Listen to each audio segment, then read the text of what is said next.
aja deh, biar lebih profesional. Oke, Kak Bay, enggak salah. Belum dia tanya-tanya, Kak Bayu ini adalah salah satu public speaker yang milenial. Kenapa bisa disebut public speaker milenial sih, Kak? Ya karena masih muda dan jiwanya muda juga, gitu kayak. Emang Kak Bay atau Kak Ibu sini tuh kayak tahun berapa sih? Umurnya berapa? Saya tanya, Kak. Berapa, Kak? Kayaknya sih kalau di KTP tahun 95 sih. Kayaknya Tapi biasanya ngakunya lebih tua gitu lah. lebih tua dikit. Aduh, jadi kita sayang ya, Kak ya. Kayaknya lebih. Katanya umur 17 tahun mas ya. Siapa? Mbak Dian kan masih umur 17 tahun. Iya. 17. Tambah berapa tadi? Enggak sah. Tambah 10. Enggak. Saya juga termasuknya milenial dulu, Kak. Lahir di tahun milenial. Orang kan umur 36 juga masih milenial juga loh. Nggak umur 36 juga nih jangan-jangan. Kok bisa? Enggak. Umur saya masih 20. 20 aja. Enggak usah nambah. Lanjut ya, Kak. Gimana jadi terus? Iya. Saya diundang ke sini untuk apa ini? Gimana sini? Buat kopi, Kak. Apa ini? Ini tadi saya minumnya susu dan Oh kopi. iya. Susu ya, bukan kopi. Saya juga pesen yang banana. Kabelnya tadi Ini kita nggak dikasih diskon, jadi nggak usah disebutin mereknya kali ya. Maaf ya, Mbak ya. Lain waktu ya Mbak, kita diundang jadi ini Mbak. Lanjut gimana Mbak? Mbak. Iya Mbak Dian, apa yang mau? Saya masih muda nih. Lanjut deh. Ya aja ya, ya Mas. Kok masih Kak? Ya langsung aja. Jadi Kak Bayu ini kenapa dia panggil ke sini untuk bagi cerita nih ke teman-teman gimana sih caranya jadi public speaker yang milenial. Jadi Kak Bayu bisa langsung kasih tahu atau bagi ke teman-teman biar teman-teman ini yang masih baru kayak gimana ya kayak baru mau mulai karir jadi MC atau jadi motivator itu tuh biar gak grogi gitu kan. Tapi saya bukan MC dan bukan motivator, gimana Mbak? Apa ya Mbak ya? Tapi sebenarnya Januari kemarin Kak Bayu sempat membuat apa ya kayak? Iya, bikin talk show soal keuangan sih. Ya, mungkin saya cerita dari situ dulu aja. Kalau misalkan jadi public speaker yang milenial itu yang pasti jadi public speaker dulu. Terus sebenarnya public speaker itu luas banget. Nggak hanya orang yang MC atau sebenarnya seluruh orang yang berbicara di publik, bahkan Bapak RT ngomong-ngomong pidato di 17-an itu udah jadi public speaker. Kayak guru juga ngomong di depan murid-muridnya itu juga public speaker. Jadi luas. Kalau saya ngomong public speaker yang milenial, bukan hanya umurnya yang milenial ya, tapi umur 55 tahun, 65 tahun tapi ingin dipanggil milenial, Bapak itu milenial banget tuh ya. Ya berarti harus jadi public speaker yang berjiwa muda. Maksudnya jiwa muda di situ mau berbagi dan mencari informasi untuk gimana sih diterima sama orang-orang yang mungkin beda generasi gitu. Jadi kan kita ada sekarang udah generasi Z nih yang tahun 1995 ke atas, tahun 2000 ke atas. Itu kan udah beda lagi panggilannya. Udah nggak milenial kan sampai saya tahun 95. itu cara bicara yang disampaikan pasti harus beda. Kayak sama kan kita mungkin sama ketemu orang tua kita ngobrol soal handphone aja. Ini apa sih Kak? Ini apa sih Dek? Ya, tapi buat kita yang ketemu sehari-hari dengan handphone, dengan laptop, komputer mungkin lah ini tuh kayak gini loh, lah sama. Jadi kita harus bisa membahasakan kepada audiens kita. Terus dengan cara apa? Kita mau belajar terus. Gimana caranya ya belajar. Terus kalau gampangnya lihat orang bicara, mana sih, oh itu public speaker-nya asik banget tuh, dia ngomong sih misalkan Maria Teguh gitu, kan nggak boleh sebut merek kan. Maria Bu Maria itu kok cara ngomongnya asik ya, kok Bu Mario Meriana itu misalkan lah ya. Maria Meriana. Kan nggak boleh sebut merek. Oke. Kita nggak dikasih transferan di sini jadi nggak apa-apa. Oke. Itu tentuin siapa yang mau kita contoh, terus gimana sih kita biar kita bisa kayak orang. Jadi kita cari dulu public figure yang jadi yang menginspirasi kita, itu yang langkah pertama belajar. Berarti maksud Kak Bayi itu kita harus updating gitu ya Kak ya? Updating soal informasi, soal teknologi kayak gitu. Terus untuk yang kedua tadi apa Kak? Yang terakhir tadi? Mencari dan dalam petik mentor, orang yang pengen kita, oh aku pengen kayak itu orang itu dulu tuh. Oh oke, berarti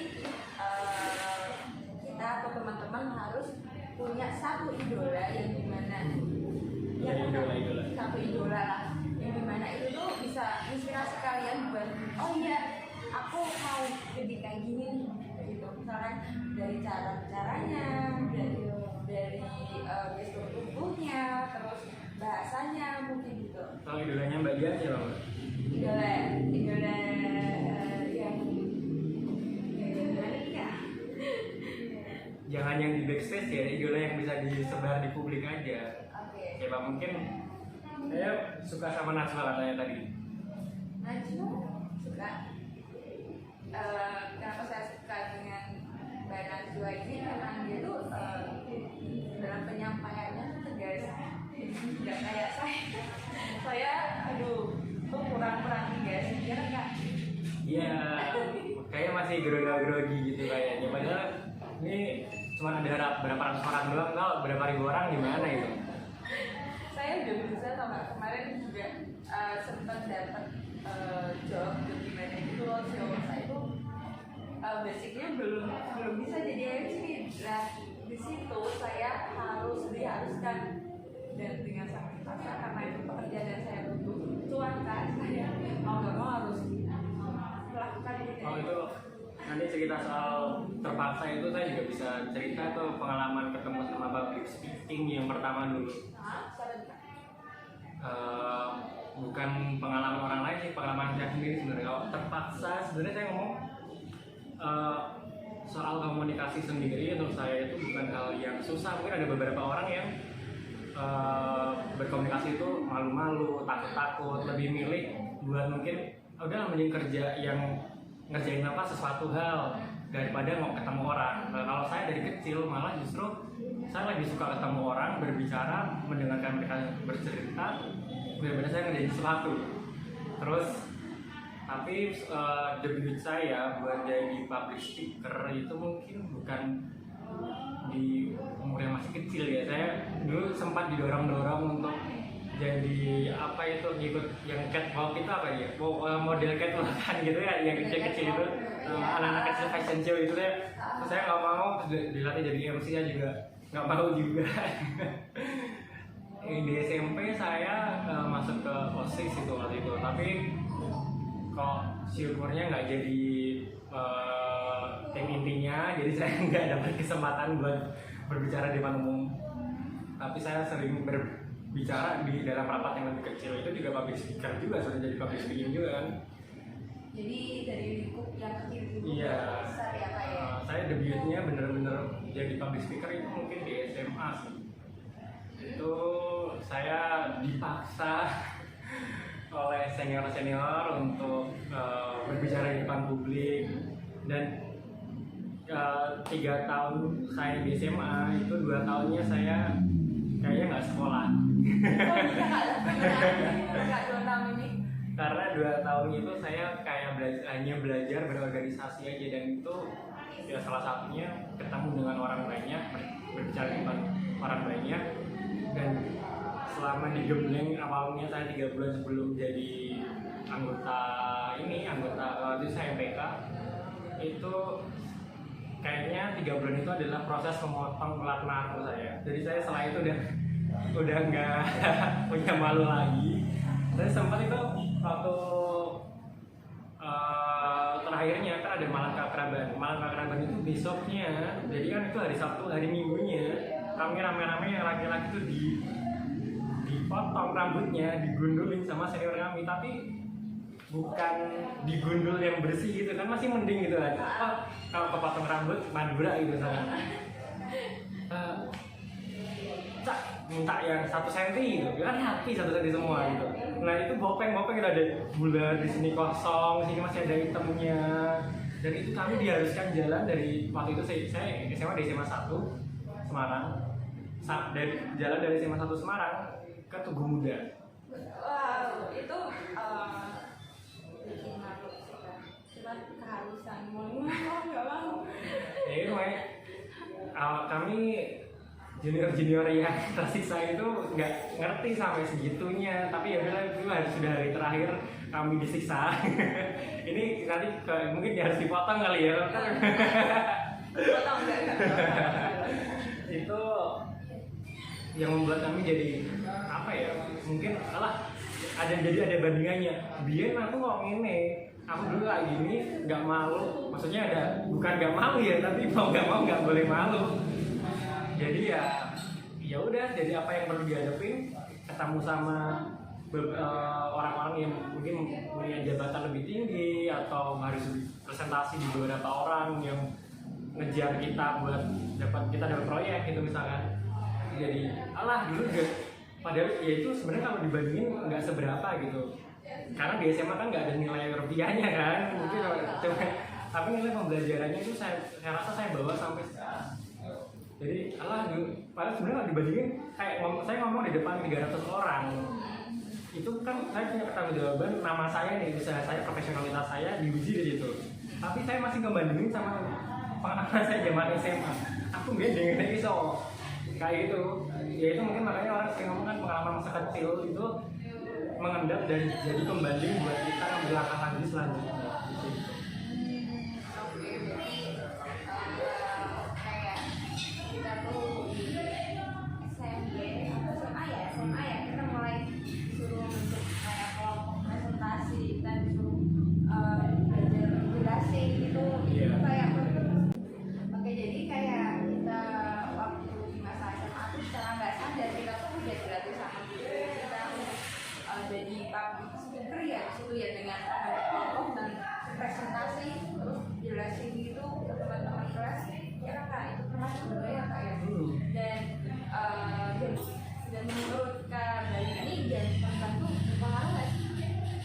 Jam terbang jelas sangat berpengaruh. Semua yang dibangun dari kebiasaan itu pada akhirnya yang menang.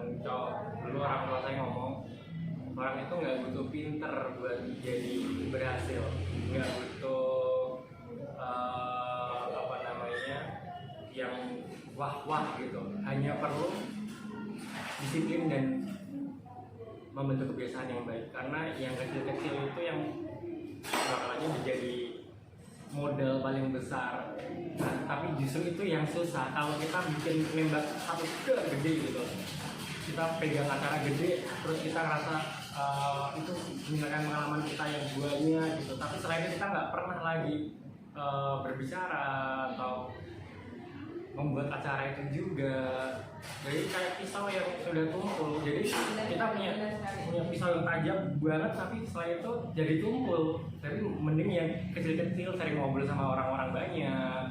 Dia datang ke kucingan ngobrol, Pak saya gini tiba-tiba kumpul ada. Saya kadang-kadang kali itu saya sering salah satu pelatihan saya adalah saya nesting istilahnya. Jadi saya datang ke kucingan atau datang ke warung mana yang kita bisa bebas bicara, tapi masa covid kayak gini mungkin nggak bisa ya. Jadi kalau dulu kan sebelum covid itu saya nesting, jadi saya ke kucingan, saya cerita, terus tiba-tiba ya dengar ada udah 7-8 orang, terus kita ngobrol, udah di situ itu secara nggak sadar kita udah melatih public speaking kita sebenarnya sebelum kita berbicara di depan ratusan ribuan orang. Jadi Kak Bayu ini kayaknya dari kecil emang udah terlatih bawel atau udah ada bakat bawelnya gitu ya kayak bawelnya di depan kamera aja kayaknya. Terus nambah wawasan ya, buku kayak gitu kan nambah wawasan nih Kak. Jadi kalau saya ngeblank nih Kak. Ngeblank nih, oh iya soal ngeblank saya jadi ingat. Biasanya tuh gimana sih Kak caranya ngatasin ketika kita udah di atas panggung, kita udah mulai talk show atau ngobrol kayak gitu, kita tuh ngeblank Kak. Kita nyiapnya pakai cara apa gitu? Ini pertanyaannya ngeblank karena grogi atau ngeblank karena terlalu semangat? Kadang kan gini, jadi saya pernah pegang acara gitu, karena saya terlalu semangat bicara, kayak mau saya ngomongin itu banyak tapi mulutnya cuma satu, tiba-tiba ngomong udah kayak naik gunung nih, ngomong tak sampai tiba-tiba tuh hilang semua. Terus ternyata ngalamin kayak gitu juga kan. Tadi mau ngomong apa ya? Itu hal yang normal dan baik dari orang yang nggak bisa bicara, bahkan sampai yang trust bicaranya itu ngalamin juga. Jadi itu bukan hal yang jadi apa ya, kalau orang ngomong kekurangan ya, itu memang kekurangan dalam waktu kita performa, tapi itu bisa kita akali, bisa kita apa ya, kalau bahasa saya sih ditingkatkan lagi dengan cara ya udah biarin blank, tapi jangan jadi blank itu. Kalau yang terlalu semangat tadi ya, jangan jadi kayak kita langsung grogi atau kita langsung bingung. Kalau saya selalu mau di jalan raya, mau ketemu orang, mau dalam hal kehidupan yang saya selalu coba terapkan tapi masih agak sulit, yaitu jangan bingungan, jangan gunggunan, jangan kagetan. Di situ, karena itu adalah 3 hal yang benar-benar jerumisin kita. Kalau kita di jalan raya nih kan, langsung wah gimana ini, terus blank. Terus kalau kita berhenti di jalan raya kok gimana kalau nggak kecelakaan, kalau kita tiba-tiba berhentian ya sama di mall. Tapi kalau kita blank di kantor terus kita ngeblank, jadi kita yaudah nggak apa-apa jalan aja. Nah sama kalau kita lagi ngobrol sama orang atau lagi public speaking di depan orang banyak, nggak usah ngerasa malu, itu hal yang lumrah. Jadi cara nanggulanginya adalah yang paling gampang ya, kalau saya biasanya waduh kok saya ngeblank ya, tadi saya ngomong sampai mana ya, malah itu jadi itu malah jadi ya pertanyaan ke audiens iya, malah jadi ada interaksi yang lebih lanjut. Itu juga bisa, saya kadang-kadang pura-pura itu juga sih biar saya ngecek bener nggak audiens saya itu dengerin saya, ngeliatin saya udah ngomong berjam-jam, ini materi saya banyak, saya nggak kadang-kadang aduh kok saya ngeblank lah, gimana pas nih saya mau kayak gitu. Oh iya tadi sama sampai sini ya, berarti benar deh. Itu kalau kayak gitu kan udah jadi kebiasaan. Nah teman-teman yang mungkin belum biasa, itu jadi kebiasaan aja. Jadi aduh gak ngeblank, ya udah jadi kadang-kadang ya biasain aja pura-pura ngeblank, nggak apa-apa malahan. Tapi itu jadi harus kita lihat dari kondisi yang seperti apa. Misalkan kalau kita mau bicara di depan publik yang formal, kayak kita harus presentasi yang serius, hal itu jangan dibawa. Jadi ya mas saya ngeblank, ini selesai gitu aja. Tadi saya ulangi perkataan saya dari sini ya, kayak gitu nggak apa-apa, nggak masalah, dan orang memaklumi itu kok. Nah kalau yang soal grogi, ngeblank yang karena grogi itu pasti ada beberapa hal yang bikin jadi ngeblank. Yang paling sering minus jam terbang ya, kalau jam terbang mah udah faktor X, semua orang kalau jam terbang yang masih belum banyak ya pasti banyak groginya. Grogi karena nggak nguasain materi, kemungkinan nggak nguasain materi, akhirnya bingung mau ngomong apa, ngeblank. Itu menurut saya bukan ngeblank, tapi ya memang karena kurang materinya. Iya, penguasaan materinya kurang, akhirnya grogi kan. Sebenarnya kalau kita benar-benar ngerti apa yang kita sampaikan, oh cuman kayak kalau saya salah satu yang dulu saya suka itu Pak Dahlan Iskan, mantan menteri yang sempat jadi kambing hitam beberapa rezim yang lalu itu. Itu karena Pak Dahlan Iskan ngomong, saya itu kalau udah ngomong saya cukup ngerti temanya aja, saya udah bisa cerita banyak. Itu karena beliau ngerti dari wawasannya luas. Dari itu ya ini ngomongin soal apa sih? Oh ngomongin soal misalkan ekonomi, soal PLN, soal listrik nih, kok subsidinya gini. Pak Dahlan Iskan dimintain mungkin Pak sejam lagi ngomong nih soal ini. Udah, ya udah nggak apa-apa, langsung ngomong apa? Oh subsidi untuk masyarakat kok tersendat, kenapa? Udah, oh ya kan selesai.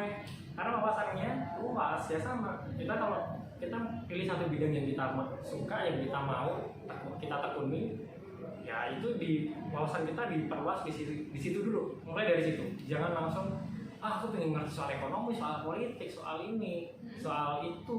Malah jadi kalau bahasa saya itu mending jadi sumur daripada jadi kolam ikan yang dangkal. Jadi jadi sumur itu satu bidang doang, tapi dalam. Kalau kolam ikan kan kecil, mana dangkal tuh lah, iya kan?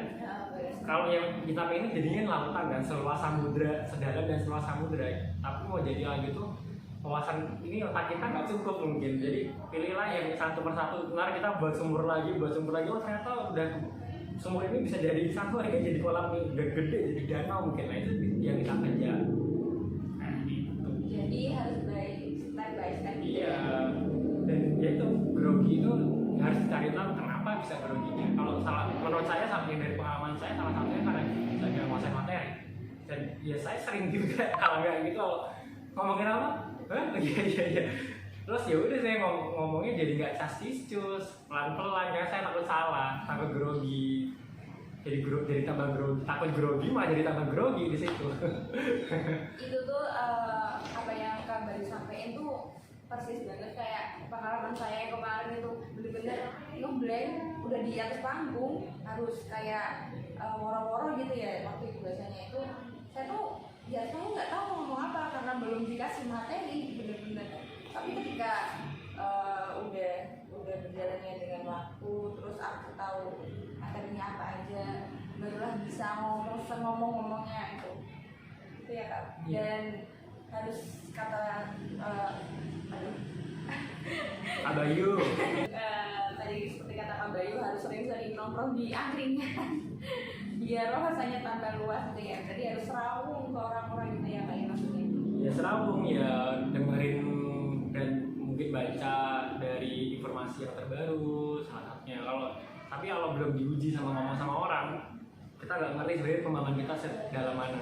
Makanya ya jadi orang yang terbuka aja, jadi main kemana gitu, main ke temennya, aku kok denger ini ya, denger itu ya. Jadi nggak perlu harus yang topik yang berat. Kalau saya memang banyak topik yang berat, kayak misalkan berapa kilo sih ini, itu beratnya itu berapa kilo sih, kan tahu nggak sih tambah gemuk gitu. Ya, saya juga sukanya kayak gitu. Itu nggak boleh Kak. Oh nggak boleh ya. Kalau kita ngomong sama orang udah nggak boleh ngomongin, oh gemuk kan ya urusan ya. itu adalah sebuah basa-basi yang menurut saya sendiri atau sendiri itu toksik loh Kak.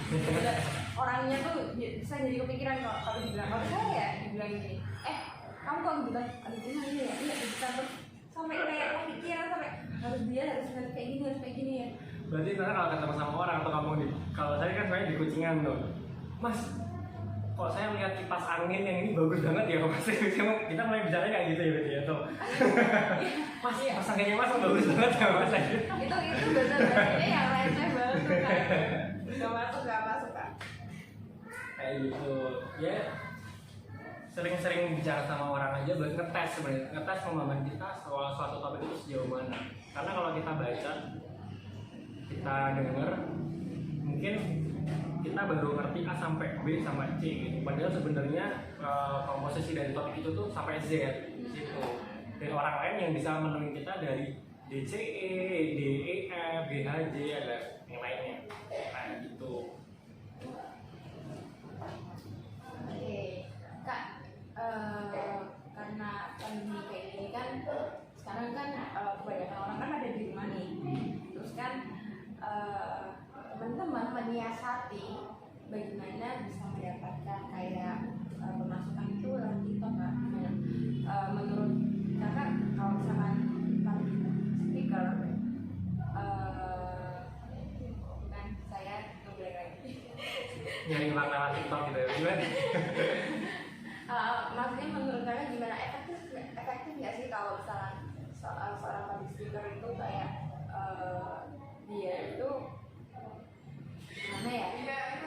Nyari pendapatan melalui media online gitu. Kayak gitu maksudnya. Saya sendiri karena sebenarnya kan pekerjaan utama saya itu adalah konsultan keuangan, dan teman-teman di industri itu sekarang karena nggak bisa ketemu sama orang, ya ketemu sama orangnya melalui media digital, media online. Ya hanya TikTok kan ada 15, 30 sama 1 menit tuh, jadi terbatas informasinya kan. Ada media YouTube, ada media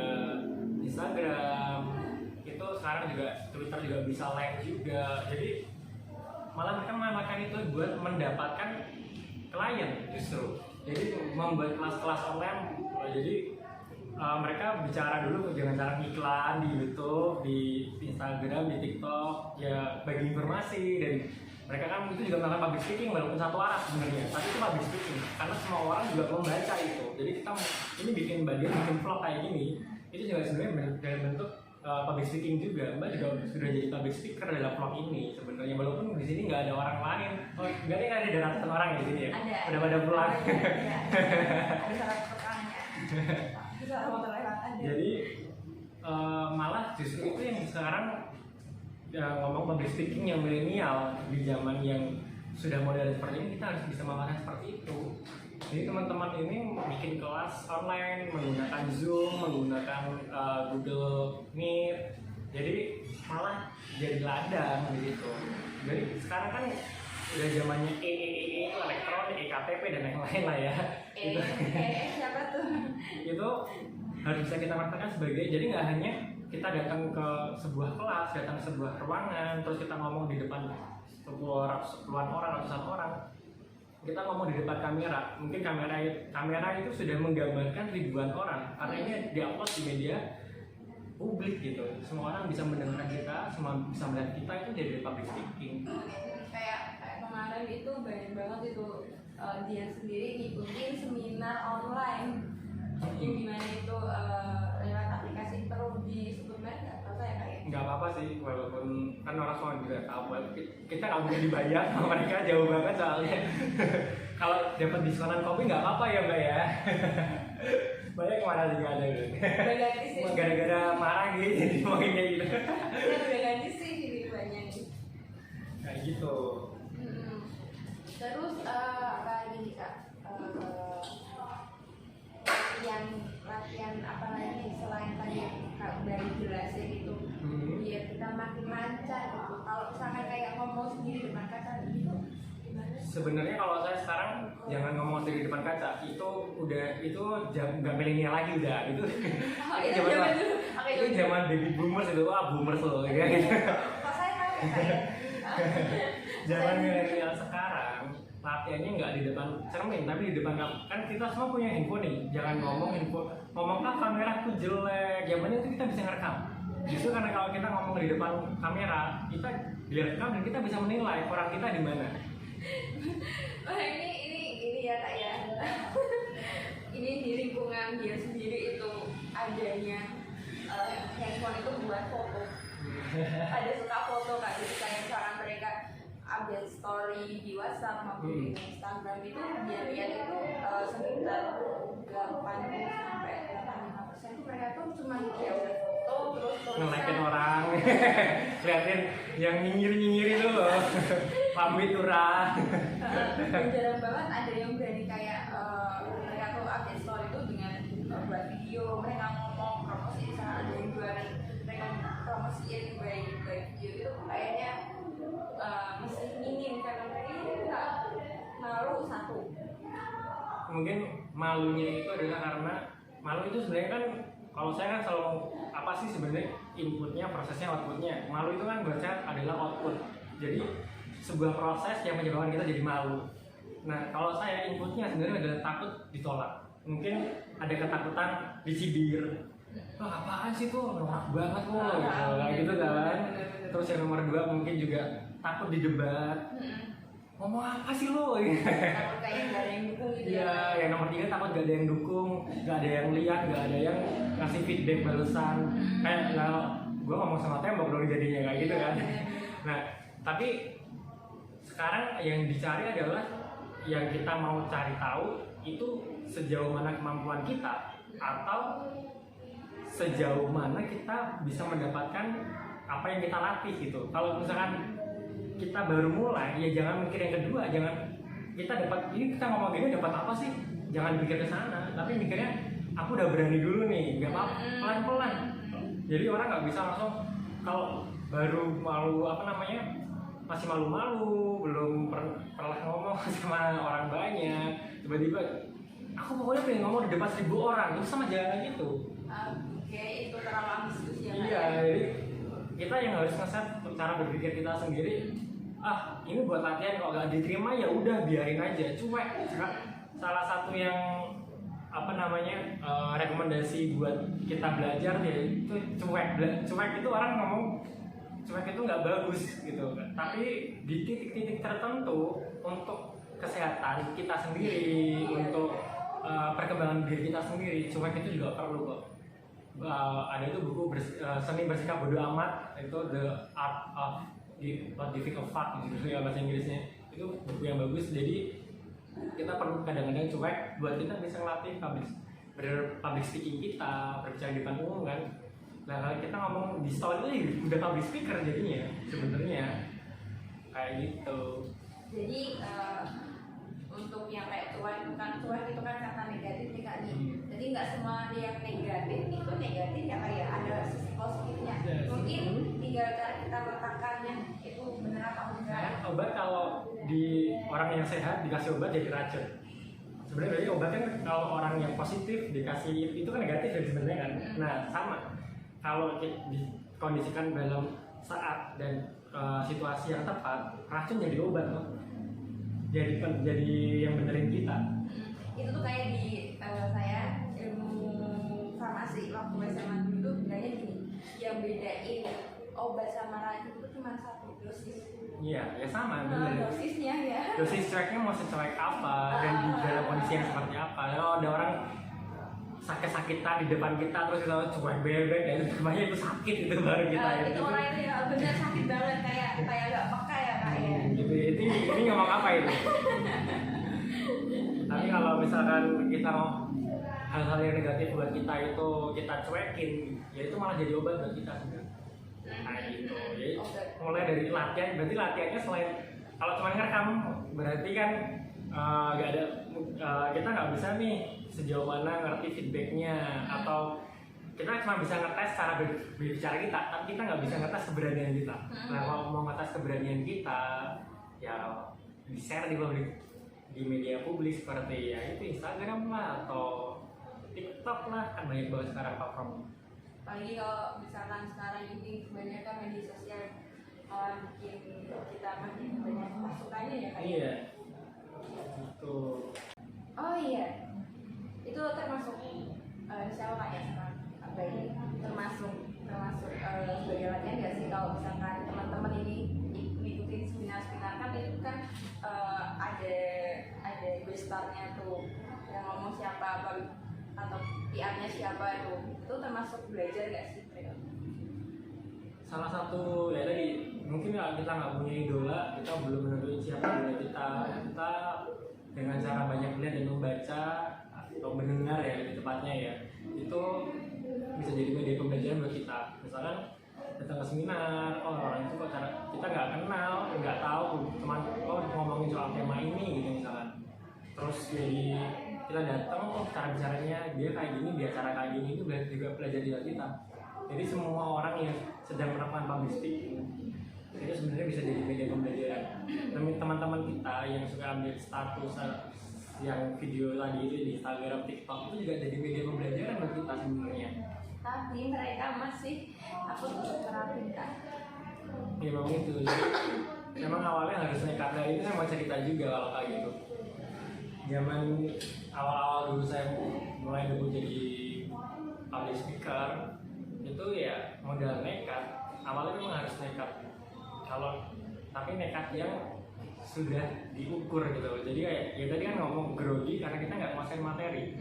Tapi kalau kita udah nguasain materi tapi kita nggak gerak-gerak, kita nggak menerapkan. Kayak tadi kita udah latihan tapi nggak kita coba publish, ya kita nggak ngerti proses kita sejauh mana bakalannya. Tapi kalau misalkan kita udah nekat, udah lah peduli bodoh mau dikomentarin apa, ya banyak banget artis apa siapa tahu jadi artis juga kan teman-teman semua. Karena artis-artis itu yang mereka naik bukan dari televisi tapi dari media digital kayak Instagram kan, apa yang istilahnya apa sih yang influencer orang Instagramer apa istilahnya apa ya kalau artis yang dari selebgram, seleb tweet kayak gitu lah ya, itu kan karena mereka biasa melakukan itu di Instagram, ternyata kok satu post aja itu going viral. Ya jadi mereka naik kelas dalam artian naik kelas yang dengerin loh ya. Saya nggak ngerti kalau yang ngomongin itu naik kelas atau enggak. Kalau naik kelas ngomonginnya nyinyirin orang, kan banyak kan sekarang public speaker yang jadi bikin meme gitu kan, kayak ada orang ngasih pertanyaan apa terus dijawabin dengan nada guyon dan nyinyir. Itu cuma jadi orang banyak denger banyak lihat itu ya. Jadi itu juga pinter baca pasar, dan pasar suka, teman-teman audiens Indonesia Raya ini tuh suka dengan orang-orang nyinyir mungkin ya, atau dagelan kayak gitu. Terus ada satu posting itu orang jadi, oh ini bagus banget nih, terus share lagi jadi going viral. Nah, kita juga semua orang 265 juta orang Indonesia itu punya kesempatan yang sama sebenarnya. Tapi kalau di televisi malah justru kita nggak punya, karena di televisi itu kita harus kenal siapa, harus punya modal berapa baru bisa masuk ke situ, baru dipanggil ke studio dan lain-lain. Tapi kalau dengan memanfaatkan media online kayak tadi, yang public speaker yang milenial ya salah satu bisa memanfaatkan media online berarti. Itu salah satu kuncinya. Kalau kita manfaatinnya hal-hal yang masih butuh banyak duit, berarti kita belum milenial, kita masih boomers. kayak sekarang itu lagi boomingnya kayak dagelan-dagelan di Twitter masuk ke Instagram, terus kayak TikTok kayak gitu pada masuk di Instagram juga ya kayak. Jadi pinter manfaatkan platform yang ada aja. Karena nanti orang-orang yang suka tuh share, kita manfaatin TikTok tapi sekarang di share di Twitter. Ada orang yang nge-share lagi di Instagram. Kayak gitu viralnya kan kayak gitu. Mungkin di Instagram sendiri nggak viral. Atau di TikToknya sendiri mungkin belum terlalu viral, tapi karena ya itu tadi kita bicara apa itu cocoknya untuk audiens yang mana gitu. Jadi nggak semua apa yang kita sampaikan itu bisa cocok ke semua orang, tapi juga jangan jadi kan orang berambisi pokoknya mau ngaku harus bisa didengar sama banyak orang. Nah, presiden yang mengepalai 205 juta orang aja didebat sama berapa ratus juta orang gitu kan. Mungkin 150 juta orang itu nggak setuju sama presiden kita gitu.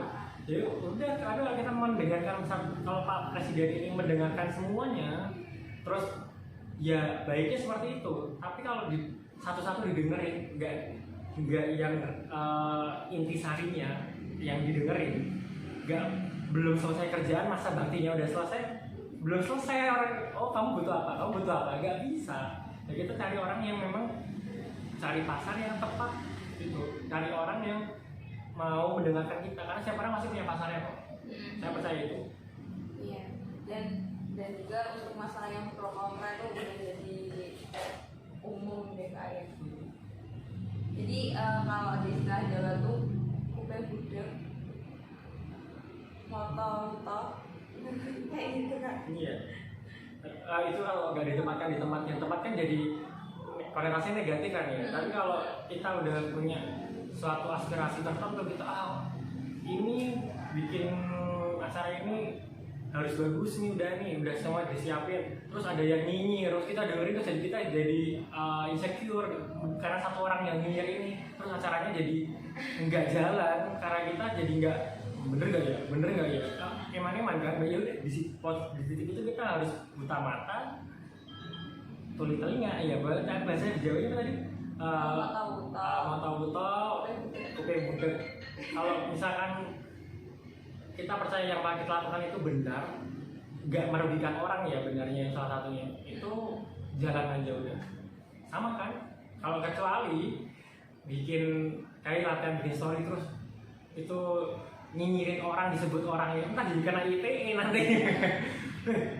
Aku punya temen namanya ini, sukanya gini, itu bukan dalam konteks guyon loh ya itu, karena guyonnya juga ada orang bisa terima, ada yang enggak gitu kan. Yang guyonin ternyata nggak terima, kita dilaporin ke polisi kan malah jadi panjang. Makanya kalau misalkan kita percaya kayak aku mau nyebarin informasi yang baik ini buat teman-teman. Misalkan kalau saya kan di bidang keuangan, saya keuangan personal, saya bagi ilmu yang saya pelajari.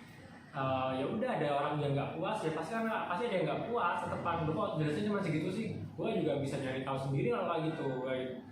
Ya nggak apa-apa, tapi ada orang lain yang nggak ngerti apa-apa yang perlu ini ya. Karena saya sama selalu ngomong, kalau teman-teman butuh yang lebih analisis yang lebih dalam buat publik, coba belajar dari ini saya selalu gitu. Tapi kalau karena pasar saya adalah orang-orang yang baru mau kenal, jadi orang-orang yang pengen lebih dalam, dapat ilmu yang lebih dalam, ya saya terusin ke orang lain. Saya ini ketemu sama ini saya ngomong kayak gitu. Jadi saya nggak saya ikut membangun industri juga ya, sama teman-teman misalkan ngomongin soal ini make beauty vlogger, soal aku sih sukanya buat orang-orang yang masih pemula nih.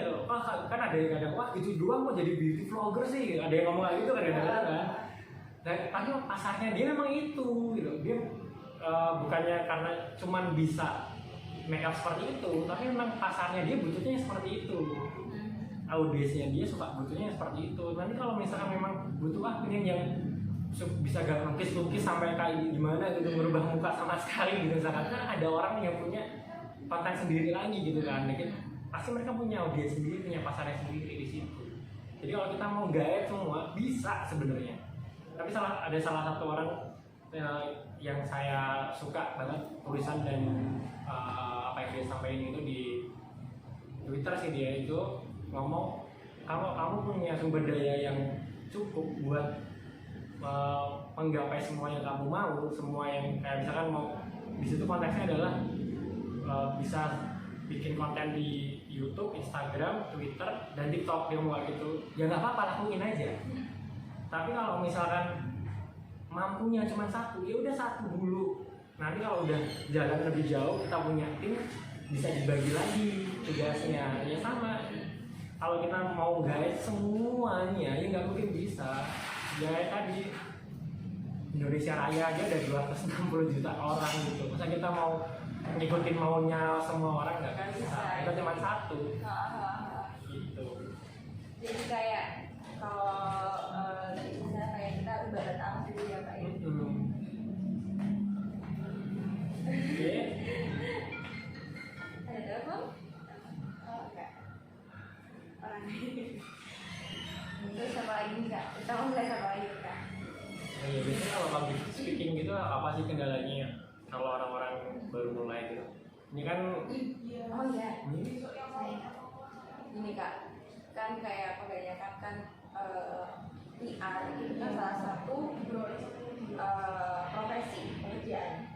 Nah, dia ini sering banget lihat kayak program itu tuh dia kan minimal pengalaman 2 tahun, 1 tahun. Nah terus gimana nih buat mereka-mereka yang fresh graduate itu tuh bisa dapat tempat untuk mereka itu cari pengalaman.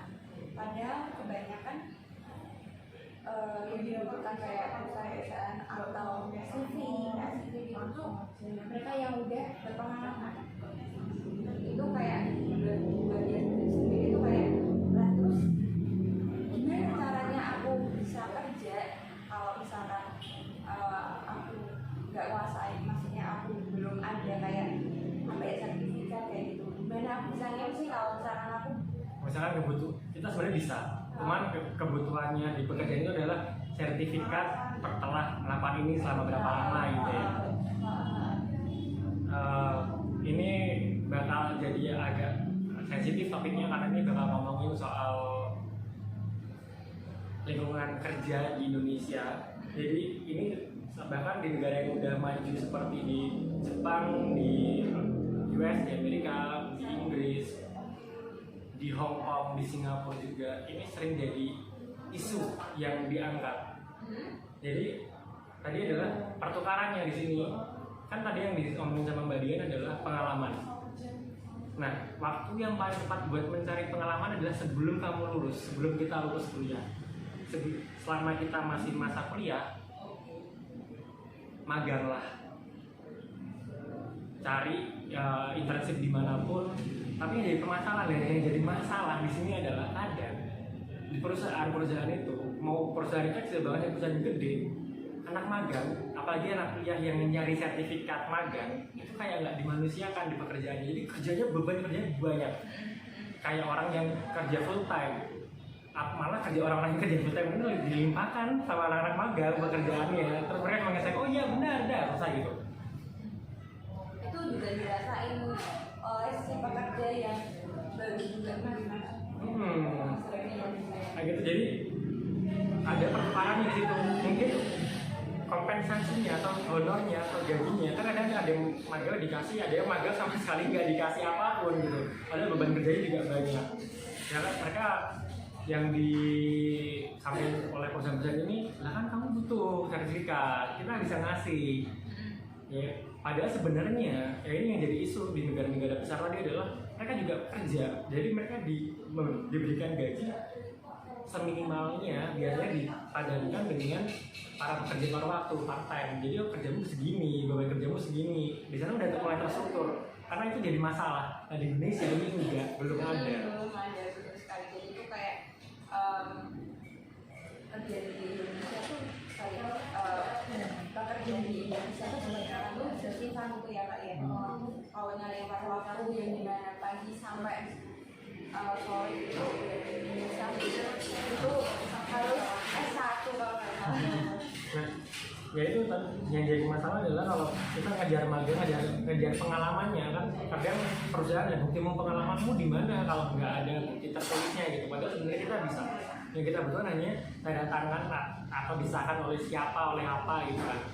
Itu ya tadi pertukarannya adalah kadang kerja kita kerja sebagai magang di perusahaan mana itu sering nggak diberikan kompensasi.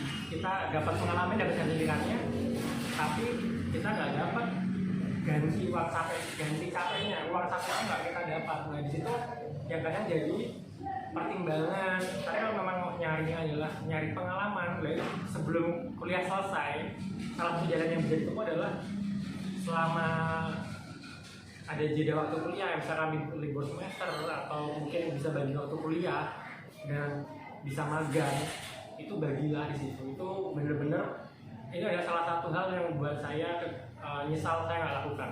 Teman-teman yang kuliah di luar terutama itu pada melakukan seperti itu karena mereka dituntun. Teman saya pernah di Aussie, wajib kamu harus minimal volunteer, nggak magang pun nggak masalah. Nggak magang di perusahaan nggak apa-apa, tapi bervolunteer, jadi sukarelawan di organisasi tertentu atau di acara tertentu, dan karena itu yang dibutuhkan nanti buat setelah lulus itu kita ngumpulin sertifikatnya di situ. Tapi kalau kita udah lulus, kita kan udah diburu nyari uang, nyari kerja, gimana biar break even pointnya dari biaya kuliah yang kita keluarkan sama setelah lulus kuliah gitu kan. Kita udah fokusnya bakal, lah ini kemarin udah keluarin uang buat kuliah segini banyak, sekarang nyari kerja susah, disuruh nyari pengalaman dulu, lagi gimana caranya? Jawabannya carilah pengalaman sama kuliah di situ. Kalau misalkan sebenarnya perusahaan-perusahaan itu yang mereka kadang ya mereka nggak nyari sertifikat sih, tapi nyari kayak ya apa yang bisa kamu ceritakan. Kalau kamu nggak kerja di sini, kamu ngapain sih sebenarnya selama masa kuliah? Oh, cerita achievement saya pernah bikin bisnis, saya bisa jualan, karena jualan juga butuh public speaking loh. Saya bisa jual produk saya zaman dulu itu sampai 1.000 piece sampai 2.000 piece per bulan, Pak. Saya percaya di perusahaan ini saya bisa membantu menjualkan produk Bapak sampai 2.000 piece per bulan, bahkan lebih. Karena mereka lebih menunjukkan keunggulan diri. Iya, memang seperti itu. Makanya kalau kita di wawancara kerja, bakal ditanyain, kamu bisa apa, kekuranganmu apa, nanti kamu udah bisa nanggulangi kekuranganmu belum? Kekurangan saya misalkan, oh saya malas, saya dulu malas Pak, tapi saya semenjak saya gini nih, sekarang saya benar-benar rajin, saya orangnya disiplin, nah, itu bisa disampaikan. Tapi syaratnya lewati dulu masa-masa tingkat-tingkat yang tes yang sebelumnya kan, wawancara kan tingkat akhirnya. Dan yang paling vital dari wawancara, karena itu yang benar-benar kita lepas pribadi dilihat. Karena kalau kita cuma nyelesain ujian KPA dan lain-lain, itu semua orang bisa sebenarnya. Itu. Kita udah berapa menit ini Kak? Jadi ceritanya kita kejar tayang ya soalnya. Kejar tayang. Saya sendiri juga kalau di industri public relations sendiri sih nggak begitu memahami, karena itu kan berarti murni banget buat kita menyampaikan suatu informasi ke publik ke masyarakat, dan gimana caranya biar diterima dengan baik gitu kan. Salah satu yang jadi isu di public relation adalah kalau misalkan perusahaan gede nih, kayak waktu itu kan sempat beberapa kali sih ada di waktu itu saya sebut merek karena masalahnya udah selesai di tahun 2006 atau 2008 itu kan sempat ditarik dari peredaran karena punya kandungan yang nggak baik untuk kesehatan. Nah itu adalah kerja dari public relation-nya buat bagaimana masyarakat bisa memaklumi dan memaafkan si HIT ini agar diterima lagi oleh masyarakat. Sekarang toh HIT udah sama masyarakat, dari orang mungkin udah banyak yang lupa dengan masalah itu. Itu adalah yang kerja public speaker, public relation dan dari departemen public relation yang baik. Jadi kadang-kadang ada sebuah brand, ada sebuah merek yang bagus, terus punya kendala, terus ditarik dari peredaran karena kinerja public relation-nya enggak efektif, masyarakat ngupinnya, terus akhirnya brandnya nggak laku dijual. Terus mau nggak mau ya udah harus gulung tikar. Tapi jadi public relation yang baik, ya salah satu step pertamanya ya pasti jadi public speaker yang baik, dengan cara melakukan public speaking juga yang baik. Gimana cara membuat audiens yang kita tuju, yang kita targetkan itu memahami apa yang kita sampaikan. Jadi kayak meyakinkan dan kayak waktu itu ada teman saya tuh bilang kalau misalkan si ibu ngomong ke anaknya nggak paham, itu yang salah bukan anaknya, itu ibunya. Itu tuh gimana Pak? Ya saya juga sering bicara juga sama teman-teman di industri. Kalau kita jelasin suatu hal, ya saya ngerti keuangan itu bukan hal yang gampang dipahami sama masyarakat luas. Tapi kalau kita nggak bisa menjelaskan isu-isu keuangan itu ke masyarakat dengan bahasa yang dipahami oleh masyarakat, sebenarnya kita belum benar-benar paham Masyarakat itu ya. Paham materinya juga. Jadi kalau kita bisa membahasakan apa yang kita sampaikan itu ke bahasanya, kalau di komunikasi mungkin komunikat, kalau kita kan komunikator menyampaikan A dan komunikat ini menerimanya B. Nah itu namanya bukan komunikasi, itu namanya seni. Kan kadang ya kalau kisah kan makin banyak interpretasinya makin bagus kan. Tapi kalau kita seni di komunikasi, apa yang tersampaikan dalam suatu produk, yang omongan kita atau gambar kita atau tulisan kita itu harus diterima sama oleh semua orang yang menerima. Itu adalah salah satu public speaking yang bagus juga. Ini kan saya ngomongin panjang lebar dari tadi, terus yang diterima oleh teman-teman yang lihat ini itu beda-beda. Itu sebenarnya saya juga ngomongnya masih belum benar. Berarti salah satu indikatornya ini orangnya ngomong apa sih sebenarnya. Oh tapi kalau setiap orang yang dengerin saya ini ngomong di video ini bisa cerita, oh tadi si Mas Bayu tuh ngomongin ini, ngomongin ini, terus dia jadi public speaker yang milenial, yang baik, yang bisa diterima oleh publik di zaman modern itu kayak gini. Lah itu berarti saya sukses berkomunikasi.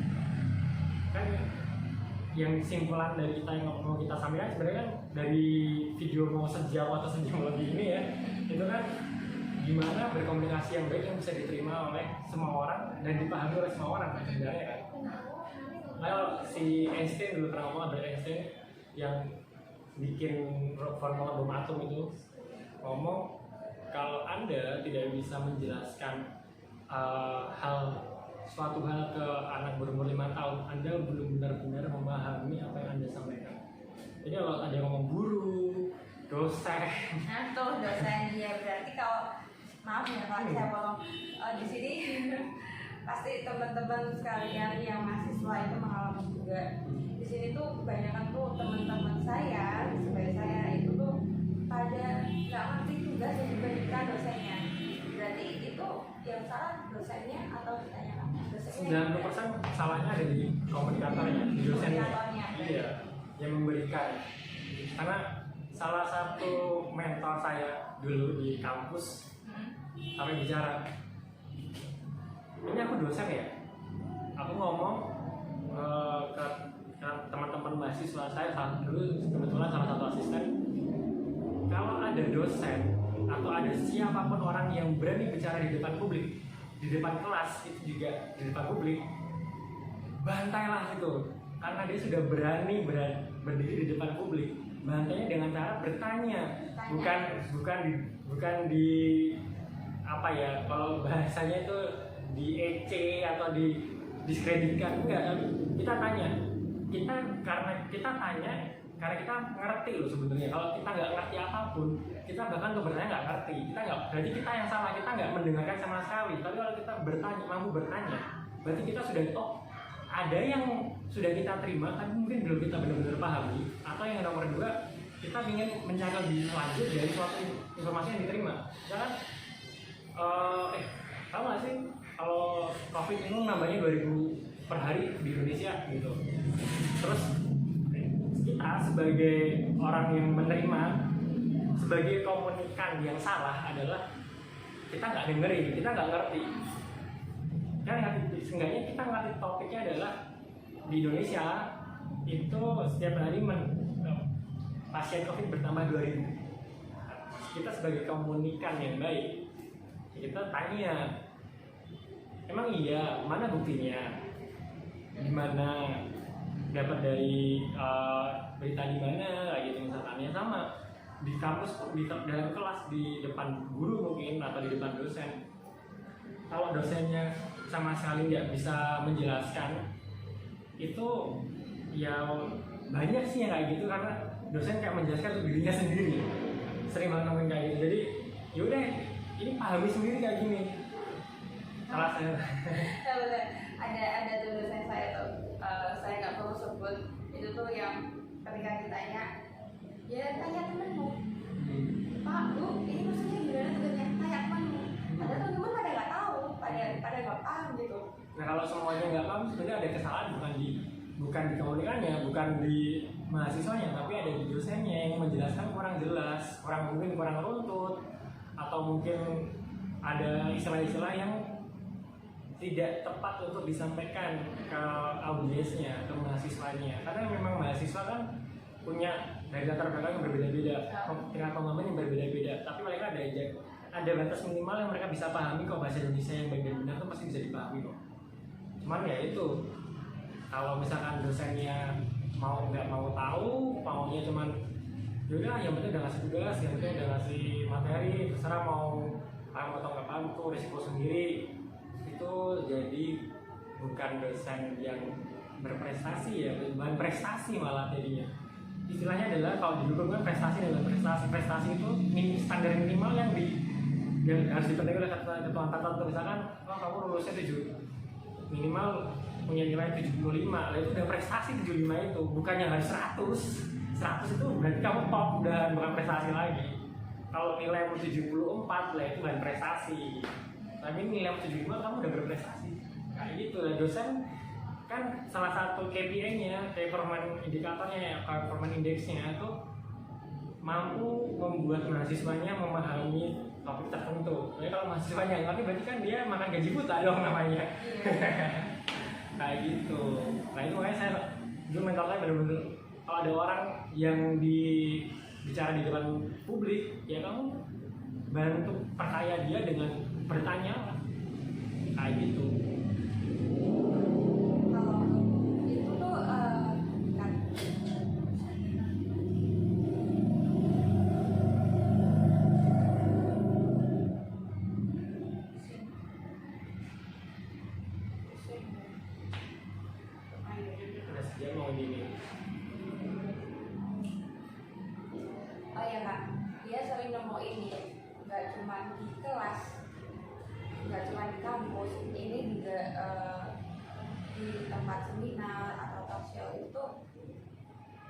Kebanyakan audiensnya itu pasif, nggak mau bertanya. Kalau ditanya paham. Mungkin kalau suruh jelasin mereka nggak mau gitu, nggak mau dan nggak tahu harus ngomong apa. Itu tuh aku mau apa aku kebayang itu tuh lagi ya. Itu tuh kesalahan ada di mana Pak? Dan di mana ngadepin audiens audiens kita lagi jadi PR nih, audiens itu pasif gitu. Dan gimana caranya biar audiens itu aktif mau bertanya. Kita harus ngasih induksi atau pendekatan tertentu. Salah satunya misalkan orang kan suka dikasih hadiah, dikasih giveaway apa gitu, itu bisa diterapkan. Tapi sebelum ngomongin yang terakhir itu kan terakhir sebenarnya. Langkah awalnya adalah gimana kita bentuk materi kita yang kita sampaikan dengan baik sebenarnya. Gimana yang menarik, yang orang nggak bosan, yang orang juga tertarik untuk bertanya itu karena mereka udah ngerti. Kalau mereka nggak ada tanggapan, sebenarnya pertanyaannya itu mereka bener-bener paham atau mereka bener-bener nggak paham. Udah itu doang. Kalau audiensnya pasif, cuma ada juga kemungkinan itu. Dan kalau mereka bener-bener paham, pasti bakal riuh, nggak pasif yang gitu. Tapi kalau mereka pasif ditanyain nggak jawab, bukan karena itu, menurut saya bukan karena malu, kayak itu bukan hanya karena malu kan tadi kan output kan. Kenapa malu bertanya atau karena mungkin mereka takut dianggap nggak ngerti. Nah, takut dianggap nggak ngerti itu kan masih bisa ditarik lagi. Jangan materinya nggak tersampaikan dengan baik. Balik lagi ke komunikator itu Anda bisa dalam kesalahan itu di situ. Jadi kalau misalkan kita bicara di depan publik, di depan seminar misalkan atau workshop, terus materi kita terlalu berat atau terlalu banyak, terus akhirnya audiens kita nggak bisa menerima itu dengan baik, jadi lupa atau misalkan malah fokusnya nggak di tempat itu, nah jadinya bakal jadi masalah di situ. Akhirnya mereka nggak menanggapi apa yang kita sampaikan dengan baik gitu. Benar Kak, jadi keinget dengan salah satu dosen dia kebetulan itu tuh kelasnya tuh bosan karena materinya itu jujur dosennya itu sampai bilang gini, wes cuma stop materi itu bosan, emang aku yang bosan deh. Kalau kayak gitu dan sampai ketika kelas itu tuh itu waktu normal dan ketika pandemi kayak gini itu PPT-nya sampai yang 30 berapa itu benar sekali, materi menentukan banget ya Kak ya. Kalau salah satu ini yang balik lagi ke teknik sebagai menjadi public speaker yang milenial zaman sekarang itu orang sukanya diceritain bukan ditunjukin. Ditunjukin itu maksudnya kalau kita bikin PPT uangnya uang lah, saya bikinnya uang terus udah tulisannya banyak guys ya, karena yang saya ngomongin di media publik juga soal uang juga, soal utang, uang, investasi, keuangan itu tadi sampai mana ya, saya malah lupa jadi ngeblank. Jadi kalau misalkan yang disampaikan terlalu banyak, orang udah malas pasti lihat. Jadi presentasi yang baik, bahkan menggunakan PPT, udah kasih gambar aja atau kasih video, selesai, artiin dulu, cerita banyak. Kalau perlu, balik lagi ke zaman kita, nggak ada yang namanya proyektor. Minta kasih whiteboard, bawa spidol, tulis apa sih ini, bikin model gambar ini, gambar itu, orang malah lebih tertarik.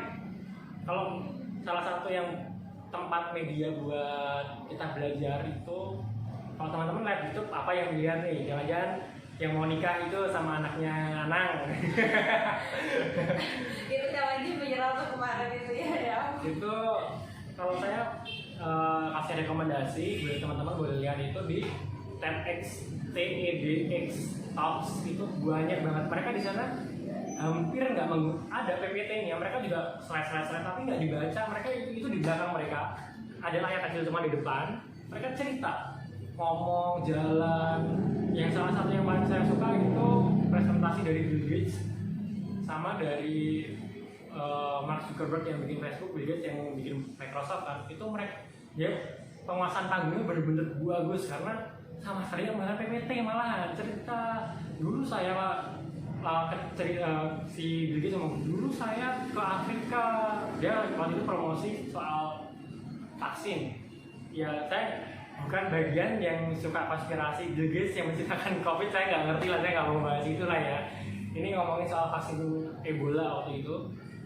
Cerita saya ke Afrika ketemu sama anak kecil gitu. Jadi kita kayak gitu, presentasinya itu kayak gitu, enggak yang PPT Ebola adalah kan kayak gitu kan. Berarti harus dengan gimana ya, dengan bahasa anak sekarang. Bahasa disesuaikan dengan audiens kita. Audiens kita adalah profesor-profesor mungkin tepat, tapi kan nggak ceritain Ebola. Mereka udah ngerti Ebola gitu. Ya data itu udah ngerti. Ceritain lagi datanya kayak gini lah, kita temuin di mana sekarang. Nggak sama kalau saya sempat dimarahin sama mentor saya di Jakarta. Dara, baik, gua mau lihat presentasi lu kemarin di workshop kayak gimana. Ini berapa jam? 4 jam pak. Gila. Orang-orang mau dengerin ya gitu. Ini teknis banget nih mau gitu. Terus iya mau sih, dari kemarin audiens saya ada sekitar harusnya ada 40-an, tapi yang datang memang nggak sebanyak itu.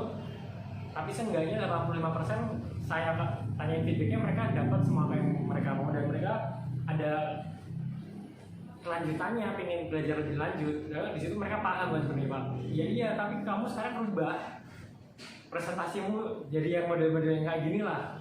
Ya nggak ada tulisannya, pengennya udah gambar aja, lu cerita dia mau gitu. Oh gitu ya pak. Waktu itu baru mulai belajar bikin PPT, ya kayak gitu. Jadi akhirnya sekarang ya udah gambar aja. Ya makanya tadi grogi itu karena kita nggak nguasain materi. Kalau saya nggak ngerti ini gambar apa, ngingetin apa ya, saya juga lupa ya. Akhirnya ngeblank. Tapi kalau kita udah nguasain materi, gambar, oh gambar ini ngingetin kita ini, ya udah ngomong aja cerita. Kayak misalkan saya salah satu yang pengen saya ceritain itu adalah saya ngomong monyet yang suka judi itu gak cuma manusia, monyet juga suka judi. Saya gak liatin gambar monyet di penelitian itu, saya liatin gambar monyet, nggak monyet ini, gambar monyet, bukan didik monyet. Maksudnya gimana ya kak? Gambar monyet, mereka lagi transaksi, ya udah itu yang biar audiens lihat apa sih maksudnya itu gambar monyet tadi kayak gitu. Kita cerita ya sama. Itu salah satu bikin materi yang kalau kita bahas teknisnya banyak banget, dan ini nggak cukup 4 jam. Nanti bayaran saya aja lah ya, itu workshop saya gitu ya. Workshopnya kayak workshop yang kedua ya kayak. Itu beda lagi tar. Yang kemarin kan soal ngomongin uang, kalau sekarang ngomongin komunikasi aja. Oke, gak kerasa udah 1 jam lebih kita bareng sama Kak Bayu. Jadi kesimpulannya, jadi public speaker yang bedanya apa aja tadi kak? Bisa diulang? Bisa dikerjain ya.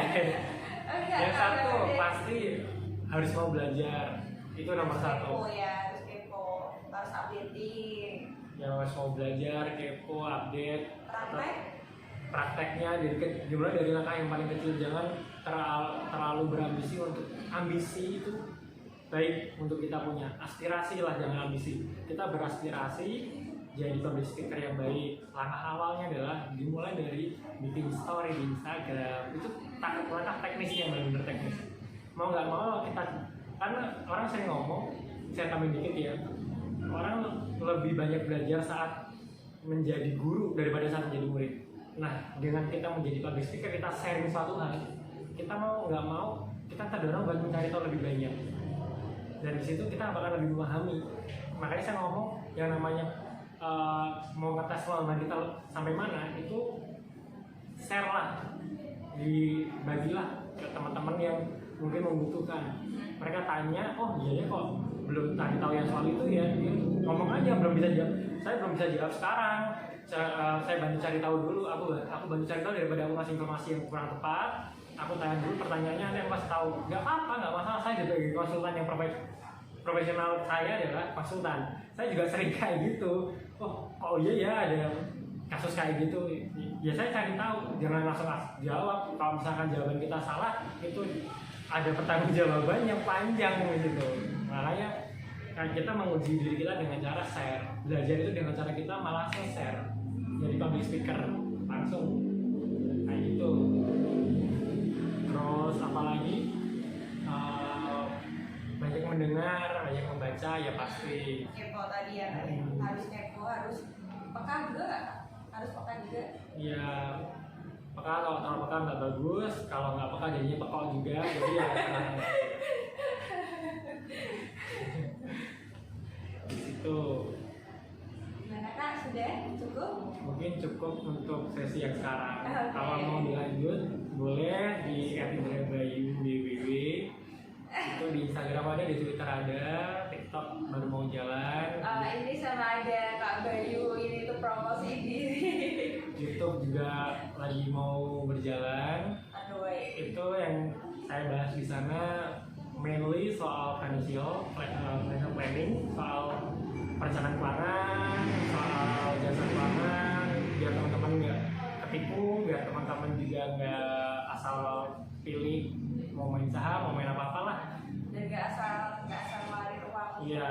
untuk berbelanja atau beli apa. Nah, itu juga nanti kita bahas kalau misalkan mau, karena uang itu kan setiap aspek dari kehidupan kita itu butuh uang, mau nggak mau bakal cerita banyak di situ. Kita nggak cuma ngomongin soal perbankan, jasa bank, deposito apalah. Deposito tuh gampang nyari taunya, tapi deposito buat apa, buat kebutuhan berapa lama, ini saya iklanin dikit ya, 1-2 menit ya. Itu bisa baru yang kita cari. Kalau cuma deposito di mana yang bagus, ya udah cari aja deposito yang paling tinggi, tapi nggak sebatas itu yang kita obrolin. Terus kita juga bisa ngomong soal banyak hal, soal kehidupan, soal public speaking juga nantinya bakal banyak. Ya saya lihat aja di Instagram saya mulai bangun lagi, mau di Twitter juga. @indrabayuwww itu nama saya. Indra Bayu, W-nya yang ada 3 itu ya. Iya. Oke. Ya. Oke teman-teman, terima kasih untuk waktunya udah mendengarin kita ngobrol-ngobrol soal public speaking atau gimana caranya jadi public speaker yang brilliant. Terima kasih saya sudah diajak ke sini. Semoga channelnya Mbak Dian semakin berkembang. Amin. Langkah awal dari terpaksa buat tugas jadi dikembangkan jadi channel YouTube yang Buat baik. tugas ya, ini tugas teman-teman. Oke, gitu aja Dian untuk diri dulu. Saya Dian, Saya Indra Bayu. untuk diri dulu. Assalamualaikum. Waalaikumsalam. Sampai ketemu di Kesempatan yang lain.